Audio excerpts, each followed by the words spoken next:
practice.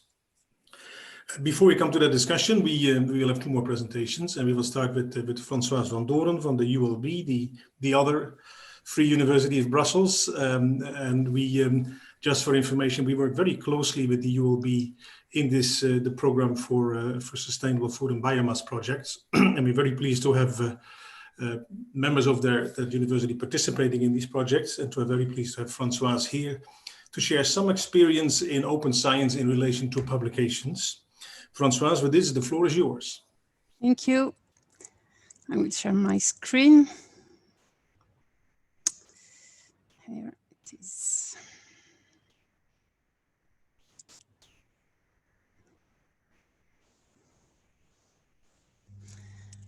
Okay, so I have some experience indeed, and UNICA is not is really a network of universities that has been active in supporting open science for a long time, and so my presentation will be will provide a historical overview of the open science supporting activities in the UNICA network.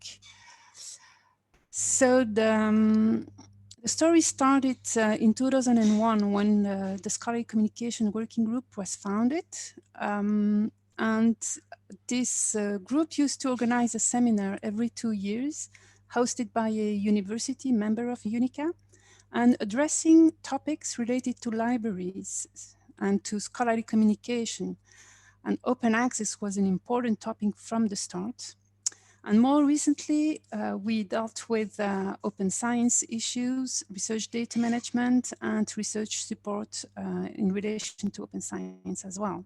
So all these hot topics at the heart of library concerns. And these the seminars are gathering mainly head librarians, but also inviting other actors in the universities.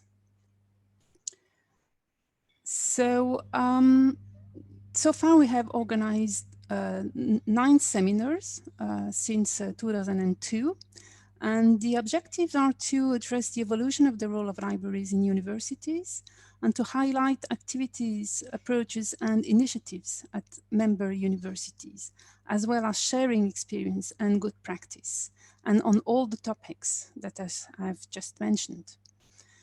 And libraries are an important partner in the university for developing open science policies, activities, and support. And UNICA provides the possibilities to reflect on and to discuss strategic approaches, to share experience and best practices regarding open science issues and activities. And as I said, open access was really at the start of these activities. And it was the core topic of the very first seminar. And the first seminar in 2002, in fact, triggered the launch of a study by the European Commission on the publication markets. And this study was published in 2006, and it was really the starting point of the European Commission open access policy actions. And since then, the European Commission has implemented in their research framework programs conditions related to open access to publications already in FP7.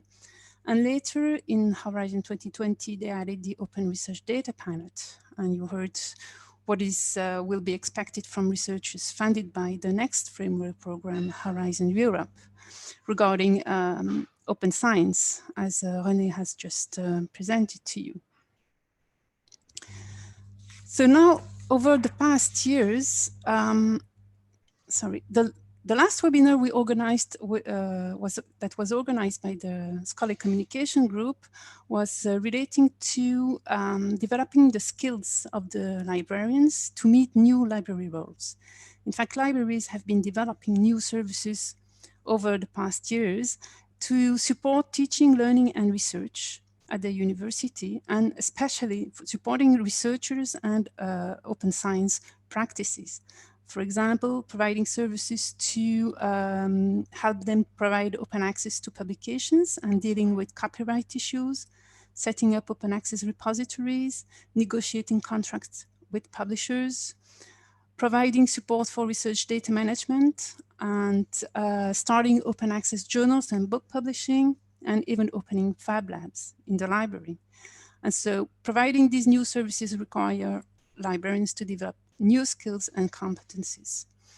And in this webinar, the speakers presented examples and experiences of staff training programs which they have implemented in their libraries to improve the librarians' skills and enable them to take on these new roles.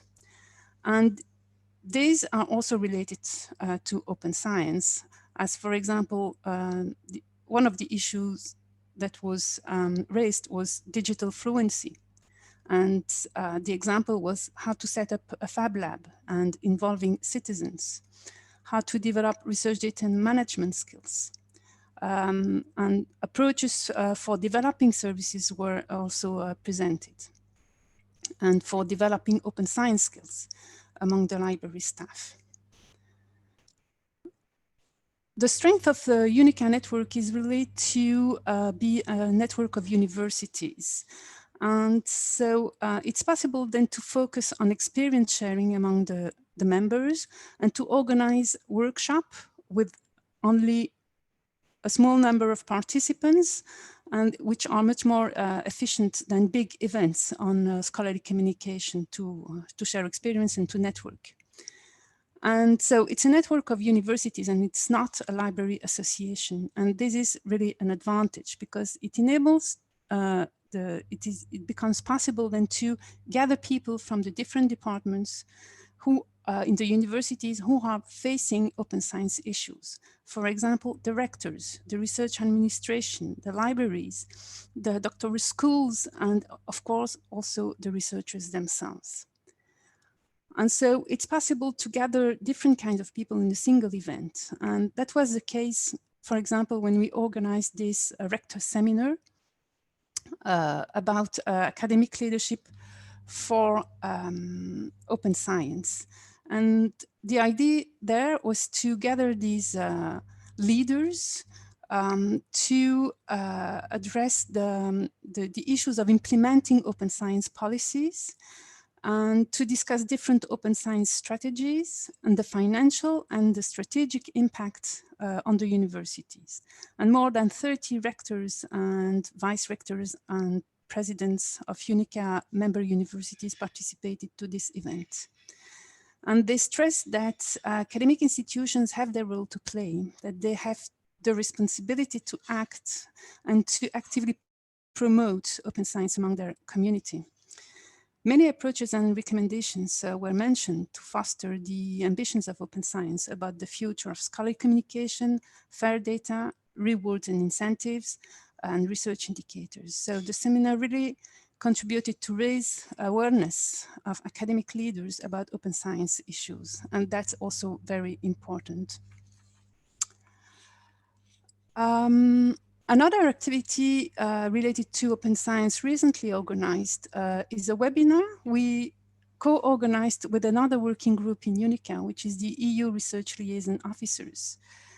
And the webinar addressed a topic at the crossroads of research liaison officers who are helping researchers to obtain grants and to manage their projects, and librarians who are developing research support services. And so the next European Research Funding Framework Program, Horizon Europe, will go further than Horizon 2020 to support and embed open science throughout the program, as we have just heard from René. And the keynote speaker, who was Jean-François Deschamps, presented the open science incentives in Horizon Europe. So our researchers will need support to understand what is expected from them and how to comply with the new open science rules. And this webinar showed how librarians and research administration staff could work together to face these new challenges and to provide appropriate support to the researchers. And 4 speakers showcased examples of support already provided at their university, and very often as a result of collaboration across different services and departments. So this is also what the UNICA networks make it possible to do. So far, we have been working together in UNICA for 20 years now in the Scholarly Communication Group, and we have reached some peaks, but we want to go further, and we will continue collaborating and exchanging best practices on how to support open science and how to support our researchers. So we hope we will be able to organize the next scholarly communication seminar at the University of Cyprus face-to-face in October this year. And I would like to take this opportunity to invite you to take an active part in our activities and to share your experience when the topics are relevant to you, whether you are working in a library or in the research administration or anywhere, or if you're vice rector or if you are a researcher. Please come and share your experience. The UNICA network relies on its members. All of you are members of UNICA, and each one of us makes the richness of the network. Thank you for your attention. Thank you very much, Françoise, and to you too, to stay such perfect timing. I really like the way you've given your experiences, shared your experiences with open science, and I like the idea of having these support systems, because this is clearly, we all have to just change our mindset into this new mode, and having support systems is a great idea. I would guess so, not only per university, but also with academic organizations as UNICA.